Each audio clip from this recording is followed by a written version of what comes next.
সারা জীবনে গেলাম 7-8 বার। আর আমরা কই বাজার পূজা। তো আমরা কি বাজার পূজা করি না জিয়ারত করি? আরো জোরে কর। আরে বড় কইরা কর না কেন? এগুলা বুঝাইবার লাগি মোহাম্মদপুর মাদ্রাসা। এই আকীদাগুলো বুঝাইবার লাগি এই মাদ্রাসা। এই আদর্শ শিখাইবার লাগি এই মাদ্রাসা।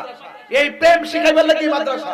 মোহাম্মদপুর মাদ্রাসা মানে হলো শুধু কোরআনের হাফেজ না, এই শিক্ষার পাশাপাশি ব্যক্তি জীবন, পারিবারিক জীবন, সামাজিক জীবন, আধ্যাত্মিক জীবনকে পরিস্ফুটিত করার জন্যই এই মোহাম্মদপুর মাদ্রাসা।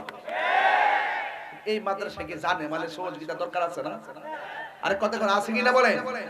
এই আপনার সাউন্ডটা একটু তুইলা দেন, হার্ড হয়ে গেছে। হার্ড বুঝেননি? এটা তুইলা দেন। বুঝেন না তো হার্ড কি আর সফট কি? বলেন। আরে বাবা এটা ড্রোন, তোমার আলী নেপালি ইচ্ছা আছে দিলে। এক মাস হইলো দিনের বেলা একটা সমস্যা হইছে। দিনের বেলা এই ড্রোন ছাড়ছে, এক মুরব্বি বেটা মনে করছে সংগ্রামের হুইসেল বুঝাই ফুটছে। বেটা লাড়ি লাগে গেছে বাইরে বাইঙ্গালে বলে আরে আরে ভাগতেছি এটা একটা ক্যামেরা না। ও আমি মনে করছি সংগ্রামের ইয়ার বুঝাই ফুটছে। বুড়া বেটা আগের মানুষ না হো, পরে এটা বাড়ি মারতে গেছে। এই বাইঙ্গালে ধরেছিল যে না মেশিনটা এটা উপরে উঠতেছে, মনে করছে ওই আসমান কাছে বোমাটা পড়তেছে। আগের মানুষ না, এরা তো লাড়ি সামনে, এরা তো অস্ত্রের সামনে লাড়ি লে হারিয়ে গেছে একাত করে পাতা কোন ঠিক না বেটে। বাঙালি না হুতাইলে বাবাই না, ধরলে ধরে না ধরলে না, ধরলে আবার করে ছাড়েও না। কথা কোন ঠিক না বেটে? তার আওয়াজ করবেন ইজ্জতের মালিক কে? হায়াতের মালিক কে? ওলি আল্লাহর মাজার জিয়ারত চলবে কি চলবে না? গাউসুল আজম কি সাধারণ ওলি না মাজার জাতলি? ওই ওলি আল্লাহর ওলিদের ওলি, ওলিকুল শিরোমণি গাউসুল আজম আব্দুল কাদের। এতে কোনো সন্দেহ? যে জনে গাউসুল আজম সে জনে বাগেদাদ ওয়ালা, যে জনে গাউসুল এই শীষ ধরছে লা তার কাঁধে যার চরণ যুগল মদিনা ওয়ালা, আয় হায় তার কাঁধে যার চরণ যুগল মদিনা ওয়ালা, যে জনে গাউসুল আজম সে জন বাগেদাদ ওয়ালা, যে জনে গাউসুল আজম সে জন বাগেদাদ ওয়ালা। আবু সালেহ মুসা জঙ্গি ছিলেন যার পিতা, উম্মুল খায়ের ফাতেমা ছিলেন যার মাতা। আবু সালেহ মুসা জঙ্গি, আবু সালেহ মুসা জঙ্গি ছিলেন যার পিতা, উম্মুল খায়ের ফাতেমা ছিলেন যার মাতা। দুই জনে ছিল আল্লাহ নবীর প্রেমে মাতোয়ারা, দুই জনে প্রেমে মাতোয়ারা, যে জনে গাউসুল আজম সে জন বাগেদাদ ওয়ালা, যে জনে গাউসুল আজম সে জন বাগেদাদ ওয়ালা। তার কাঁধে যার চরণ যুগল মদিনা ওয়ালা, হায় হায় তার মদিনা ওয়ালা, যে জনে গাউসুল আজম সে জন বাগদাদ ওয়ালা, যে জনে গাউসুল আজম সে জন বাগদাদ ওয়ালা। একটা জবান বন্ধ রাখবেন না, মহব্বত মায়ার সুরে বলুন সুবহানাল্লাহ। ও বন্ধুরে, ও বাজিতপুরের বাবা, ও মোহাম্মদপুরের বাবা, আমার আল্লাহ রাব্বুল আলামিন বলতেছেন আলা ইন্না আউলিয়া আল্লাহি লা খাউফুন আলাইহিম ওয়ালা হুম ইয়াহজানুন। আল্লাহ বলে সাবধান, খবরদার খবরদার, নিশ্চয় আমি আল্লাহর বন্ধু যারা হবে, আমি আল্লাহর দোস্ত যারা হবে, দুনিয়াতে চলবে ফিরবে ঘুমাইবে খাইবে, তাদের কোনো ভয় নাই।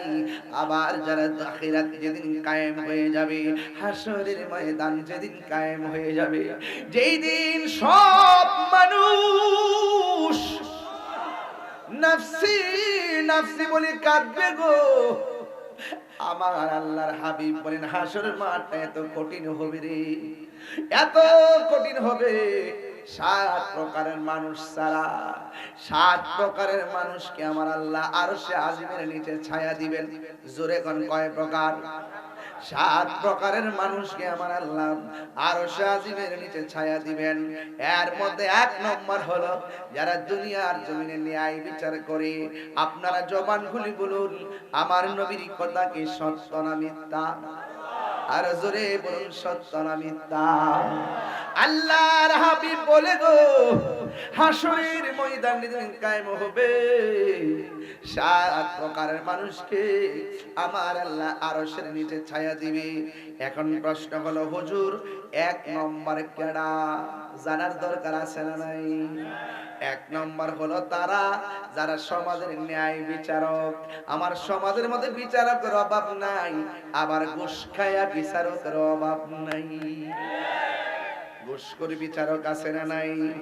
চোখ টিপদার দরবার শেষ কইরালা, রাত্রে এর থেকে বান্ডেল খা, ওর কাছ থেকে বান্ডেল খা, এমন ঘুষখোর সর্দার সমাজে আছে না নাই? আমার সমাজে এমন অনেক মৌলবি আছে, টাকা খাইয়া ফতোয়া ঘুরাইয়ালায়, এমন মানুষ সমাজে আছে না নাই? সুস্পষ্ট তালাক হইয়া গেছে, টাকা খাইয়া জিনার সারা লাগাইয়া দিছে, এমন মুফতি নামের কলঙ্ক মুফতি আছে না না? বন্ধুরে, আমার নবী বলে, উম্মত ও উম্মত, হাসরের ময়দানে এক নম্বর হলো যারা ন্যায় বিচার করি, ওই ন্যায় বিচারকদেরকে আমার আল্লাহ আরশে আজিমের নিচে ছায়া দিবেন। এখন বলেন হুজুর, দুই নম্বরে কে? দুই নম্বরে কে জানেননি? দুই নম্বর হলো যারা দানশীল ব্যক্তি। এই মাদ্রাসায় অনেকে দান করেছে, এই মাদ্রাসায় অনেকে ঘাম জড়াইছে, এই মাদ্রাসায় অনেকে কোদাল দিয়ে মাটি কাটছে, এই মাদ্রাসায় অনেকে মাথার মধ্যে সিমেন্ট নিয়ে ঘুরছে, মাথার মধ্যে ইট নিয়ে ফালাইয়া ফালাইয়া, মাথার ঘাম পায়ে ফালাইয়া এই মাদ্রাসাটা বানছে রে। এই মাদ্রাসাটা সাধারণ থেকে একটু টিন থেকে বিল্ডিং হয়ে যাইতেছে। ও বন্ধু, আল্লাহর ঘর মসজিদ আছে না নাই?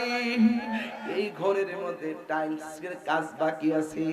এখন যারা বিল্ডিং দিছে, টাকা দিলেন আপনি, পয়সা দিলেন আপনি, রড দিলেন আপনি, সিমেন্ট দিলেন আপনি, এরপর মসজিদটা কার ঘর? এই আওয়াজে মানি না, জোরে কোন কার ঘর? আরো জোরে কোন কার ঘর?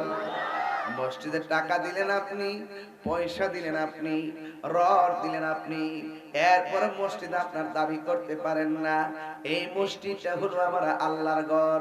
এই ঘর কেমনে হয়েছে জানেননি? ও যুবকের দল, আল্লাহ যখন সর্বপ্রথম ফেরেশতা দিয়া কাবা ঘর বানাই, এই কাবা ঘর বানানোর যে পাথরগুলো, এই পাথরগুলো আমার আল্লাহ বেহেশত থেকে পাঠাইছে। বেহেশত দিয়ে পাথর দিয়ে ঘর বানানোর পরে এবার কিছু কিছু কংক্রিট আলাদা হয়ে গেছে। ফেরেশতা ডাক দিয়া কই, আল্লাহ গো, ও আল্লাহ, আমরা বেহেশত থেকে এসেছিলাম, তোমার ঘরের খানায় কাবায় লাগবো, কিন্তু আমাদের এই কংক্রিট গুলো আলাদা হয়ে গেছে, আমরা তো লাগতে পারলাম না। এবার আল্লাহ বলবে, ও ফেরেশতারা, এই পাথরের কণাগুলো আসমানের দিকে ছিটকা দে। এবার পাথরের কণাগুলো আসমানের দিকে ছিটকা দিল। একটা পাথরের কণা আর ফিরে ফেরেশতার কাছে আসে নাই। ওই ফেরেশতা ডাক দিয়ে কি, আল্লাহ গো, ও আল্লাহ, ও আল্লাহ, এতগুলো পাথরের কণা আসমানের দিকে ঢিল মারলাম, উপরে ঢিল মারলে ধর্মগুলো নিচে পড়ে, কিন্তু এই পাথর তো একটাও নিচে পড়ে নাই। আল্লাহ ডাক দিয়ে গো, ফেরেশতারা শোনো, শোনো রে শোনো, তোমরা যে পাথরগুলো উপরের মধ্যে ঢিল মারলা, এই পাথরগুলো আমি আল্লাহ কোনা কানাগুলা, এই কংক্রিটগুলো সারা পৃথিবীর মধ্যে ছড়াইয়া দিছি। যেই জায়গার মধ্যে একটা কণা পড়ছে, কিয়ামতের আগে হলো ওই জায়গার ভিতরে আমি আল্লাহর নামে একটা মসজিদ হবে। আর জোরে বলেন সুবহানাল্লাহ। মায়ার সুরে কোন আল্লাহু আকবার। তাইলে এখন মসজিদটা আপনি টাকা দিলেন,